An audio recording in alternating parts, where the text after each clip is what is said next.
আমি আজ দেশবাসীর কাছে ঘোষণা করছি যে আগামী জাতীয় নির্বাচন 2026 সালের এপ্রিলের প্রথমার্ধের যে কোনো একটি দিনে অনুষ্ঠিত হবে।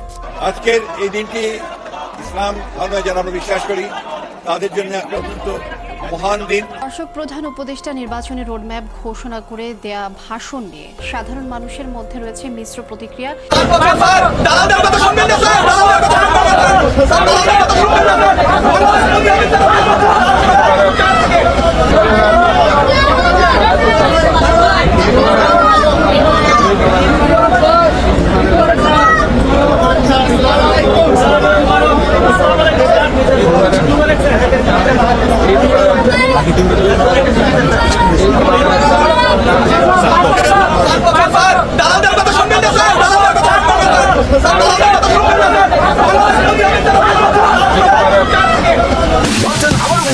ওয়ালটন ফ্রিজ কিনে আপনি আবার যেতে পারেন মিলিয়নিয়ার।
আমি আজ দেশবাসীর কাছে ঘোষণা করছি যে আগামী জাতীয় নির্বাচন 2026 সালের এপ্রিলের প্রথমার্ধের যে কোনো একটি দিনে অনুষ্ঠিত হবে। আশা করি আমাদের অসমাপ্ত কাজ সমাপ্ত করে শিগগিরই পূর্ণাঙ্গ জুলাই সনদ তৈরি করে জাতির জন্য একটা নতুন পথ নির্দেশনা রেখে যেতে পারবো। এই কমিশনের অভিজ্ঞতার মাধ্যমে দেশে যে নতুন রাজনৈতিক সংস্কৃতি গড়ে ওঠার সম্ভাবনা দেখা দিয়েছে, আগামী নির্বাচনের মাধ্যমে যদি সেটা বিকাশমানভাবে স্থায়ী রূপ দিতে পারি, তাহলে আমরা ভবিষ্যতের সকল রাজনৈতিক সংকট মোকাবেলা করতে সক্ষম হব। সকল প্রস্তুতি সমাপ্ত করে দেশের সকল মানুষের, কিশোর কিশোরী, তরুণ তরুণী, ছাত্রছাত্রী, কৃষক, জেলে, গৃহিণী, দিনমজুর, শ্রমিক, ব্যবসায়ী, পেশাজীবী, শিল্পী সবাই মিলে চেষ্টা করে একটা সুন্দর নিখুঁত নির্বাচন আয়োজন করে নতুন বাংলাদেশের দৃঢ় ভিত্তি রচনা করব। প্রিয় দেশবাসী, আমি জানি আগামী জাতীয় নির্বাচন কখন হবে সে বিষয়ে সিদ্ধান্ত জানার জন্য রাজনৈতিক দল ও জনগণের মধ্যে বিপুল আগ্রহ রয়েছে। আমি বারবার বলেছি, এই নির্বাচন ডিসেম্বর থেকে আগামী বছরের জুনের মধ্যে অনুষ্ঠিত হবে। এই সময়ের মধ্যে দেশে নির্বাচন উপযোগী পরিবেশ সৃষ্টির জন্য যা যা করা দরকার সরকার তাই করছে। এখানে মনে রাখা জরুরি, বাংলাদেশ স্বাধীনতার পর থেকে যতবার গভীর সংকটে নিমজ্জিত হয়েছে তার সবগুলোরই প্রধান কারণ ছিল ত্রুটিপূর্ণ নির্বাচন।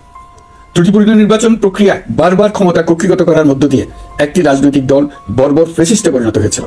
এই ধরনের নির্বাচন যারা আয়োজন করে তারা জাতির কাছে অপরাধী হিসেবে চিহ্নিত হয়ে যায়। এমন নির্বাচনের মধ্য দিয়ে যে দল ক্ষমতায় আসে তারাও জনগণের কাছে ঘৃণিত হয়ে থাকে। এই সরকারের একটি বড় দায়িত্ব হলো একটি পরিচ্ছন্ন, উৎসবমুখর, শান্তিপূর্ণ, বিপুলভাবে অংশগ্রহণের পরিবেশে একটি নির্বাচন অনুষ্ঠান করা, এমন একটি নির্বাচন আয়োজন করা যাতে করে দেশ ভবিষ্যতে নতুন সংকটে না পড়ে। এই জন্য সবচেয়ে বেশি গুরুত্বপূর্ণ হলো প্রাতিষ্ঠানিক সংস্কার। যেই প্রতিষ্ঠানগুলো নির্বাচনের সঙ্গে সরাসরি জড়িত সেগুলোতে যদি সুশাসন নিশ্চিত করা না যায় তাহলে ছাত্র জনতার সকল আত্মত্যাগ বিফলে যাবে। সংস্কার, বিচার, নির্বাচন এই তিনটি ম্যান্ডেটের ভিত্তিতে আমরা দায়িত্ব গ্রহণ করেছিলাম। সেই বিবেচনায় আগামী রোজার ঈদের মধ্যে সংস্কার ও বিচারের বিষয়ে আমরা একটি গ্রহণযোগ্য জায়গায় পৌঁছতে পারবো বলে বিশ্বাস করি। বিশেষ করে মানবতা বিরোধী অপরাধের বিচার, যা কিনা জুলাই গণঅভ্যুত্থানের শহীদদের প্রতি আমাদের সম্মিলিত দায়, সে বিষয়ে আমরা দৃশ্যমান অগ্রগতি দেখতে পারবো। এতে আমাদের উপর আপনাদের অর্পিত ম্যান্ডেট ন্যূনতম হলেও বাস্তবায়ন করে যেতে পারবো। সেই বিবেচনায় ও ইতিহাসের সবচেয়ে অবাধ, সুষ্ঠু, প্রতিদ্বন্দ্বিতামূলক ও গ্রহণযোগ্য নির্বাচন আয়োজনের জন্য সকল পক্ষের সঙ্গে আমরা আলোচনা করেছি। পাশাপাশি বিচার, সংস্কার ও নির্বাচন সংক্রান্ত চলমান সংস্কার কার্যক্রম পর্যালোচনা করে আমি আজ দেশবাসীর কাছে ঘোষণা করছি যে আগামী জাতীয় নির্বাচন 2026 সালের এপ্রিলের প্রথমার্ধের যে কোনো একটি দিনে অনুষ্ঠিত হবে। এই ঘোষণার ভিত্তিতে নির্বাচন কমিশন উপযুক্ত সময়ে আপনাদের কাছে নির্বাচনের বিস্তারিত রোডম্যাপ প্রদান করবে। আমরা এমন নির্বাচন চাই যা দেখে অভ্যুত্থানের শহীদদের আত্মা তৃপ্তি পাবে, তাদের আত্মা শান্তি পাবে। আমরা চাই আগামী নির্বাচনে সবচেয়ে বেশি ভোটার, সবচেয়ে বেশি প্রার্থী ও দল অংশ নেক। এটা সবচেয়ে অবাধ, সুষ্ঠু ও নিরপেক্ষ নির্বাচন হিসেবে জাতির কাছে স্মরণীয় হয়ে থাকুক। 1.5 যুগ পরে দেশে সত্যিকারের একটি জনপ্রতিনিধিত্বশীল সংসদ গঠিত হবে।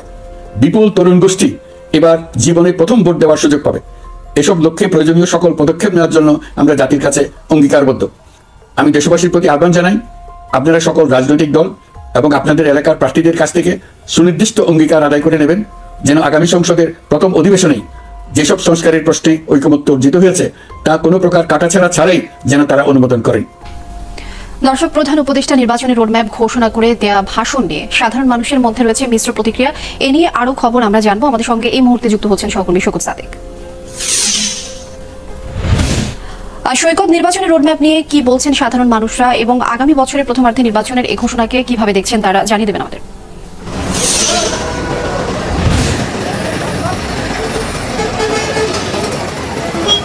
লিনিয়া, আপনি আসলে ঠিক বলছিলেন যে আজকে মাননীয় প্রধান উপদেষ্টা ডক্টর মোহাম্মদ ইউনূস জাতির উদ্দেশ্যে দেওয়া যে ভাষণ, তিনি ঈদের শুভেচ্ছা জানালেন এবং তার দীর্ঘ এই বিগত সময়ে তিনি দেশের জন্য কী করেন সব বলার সাথে সাথে আগামী যে রুটম্যাপ, জাতীয় নির্বাচন, জুলাই সনদ এবং এই জুলাই অভ্যুত্থানের ঘটনা যে বিচার সহ নানা বিষয় তুলে ধরলো। তবে এর মধ্যে যে গুরুত্বপূর্ণ বিষয়টি জাতীয় নির্বাচন আগামী এপ্রিল মাসের প্রথম সপ্তাহেতে নির্বাচন হবে, সে একটা মেসেজ তিনি জাতির উদ্দেশ্যে জানালেন। এটা নিয়ে আসলে মানুষের মধ্যে, ঈদে ঘরমুখী মানুষের মধ্যে একটি মিশ্র প্রতিক্রিয়া রয়েছেন।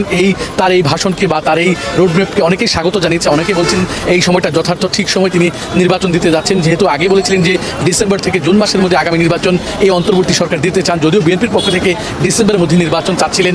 এর পাশাপাশি যে সংস্কার কমিশনের বিভিন্ন সংস্কারের বিষয় আছে, বিচারের বিষয় আছে, সব কিছু নিয়ে কিন্তু সাধারণ মানুষ তার যা নিজস্ব অবস্থান থেকে কথা বলেছে। এখন আমাদের এখানেও আরও কয়েকজন সাধারণ মানুষ আছে, তাদের মুখ থেকে একটু যদি শুনে যে তারা এই নির্বাচন নিয়ে কী বলতে। ভাই, আপনি তো জানেন যে আজকে ইউনূস সাহেব বক্তব্য দিলেন, আগামী এপ্রিলের জাতীয় নির্বাচনের একটা তারিখ ঘোষণা করলে এই বিষয়ে আপনার মতামত।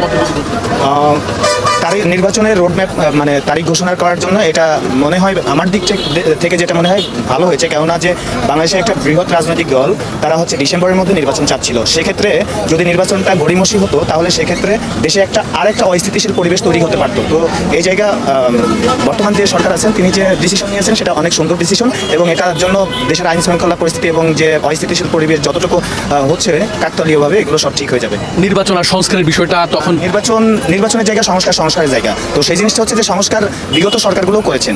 বাংলাদেশ স্বাধীন হয়েছে কত বছর, কতবার অ্যামেন্ডমেন্ট হয়েছে, কতবার সংশোধনী করা হয়েছে, সেটা তো সবাই কম বেশি জানেন। তো সেক্ষেত্রে সংশোধনী বা সংস্কার যেগুলো করা হয়েছে তাদের মতো করে করা হয়। যখন যে সরকার সংস্কারগুলো করেন তখন সেই সরকার তার মতো করে সংস্কার করেন। আসলে ওইটা জনগণ বান্ধব হয় কিনা তারা এটা কখনো বিবেচ্য চিন্তা করে না। তবে এই নির্বাচনের পরে এই যে আবার যে জুলাই সনদটা হবে এটাও সবার জন্য ভালো, যারা এই যে জুলাইয়ের যে গণহত্যা তাদের জন্য একটা ইয়ে থাকবে, মাইল ফলক হিসেবে থাকবে।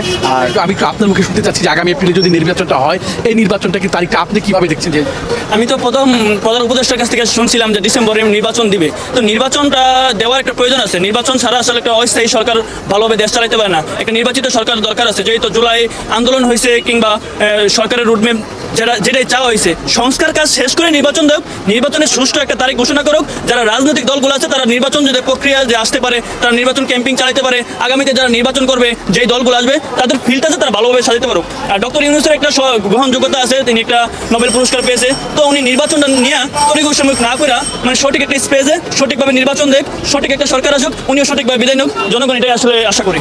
লিনিয়া, দুজন মানুষের মুখে আমরা শুনছিলাম যে এই আগামী জাতীয় নির্বাচন, ডক্টর ইউনূসের সরকার, পরবর্তী সরকার বা জুলাই সনদ, সব নিয়ে কিন্তু তাদের এক একজনের নিজস্ব মতামত রয়েছে। তারা তার যার অবস্থান থেকে নিজস্ব মতামত দিয়েছে। এর আগে আমি বেশ কয়েকজনের সাথে কথা বলেছি, তাদের বক্তব্য জানতে চেয়েছি। তারা এই গত কয়েক মাসে ডক্টর মোহাম্মদ ইউনূসের কর্মকাণ্ড সেগুলোকে তারা স্বাগত জানিয়েছে। অনেকে বলেছে নির্বাচনটা হয়তো আরও পরে হতে পারতো, আবার অনেকে বলছে ডিসেম্বরে হলে ভালো হতো। এবং তারা চাচ্ছেন যে আগামী নির্বাচন যখনই হোক, ডিসেম্বরে হোক, এপ্রিলে হোক, আগামী নির্বাচনটা যাতে সুষ্ঠু হয়, অবাধ হয়, নিরপেক্ষ হয়, সবাই যাতে। অসংখ্য ধন্যবাদ আপনাকে। আপনি যুক্ত থাকুন, আমরা পরবর্তী নিশ্চয়ই আরো বিষয় জানবো আপনার কাছ থেকে।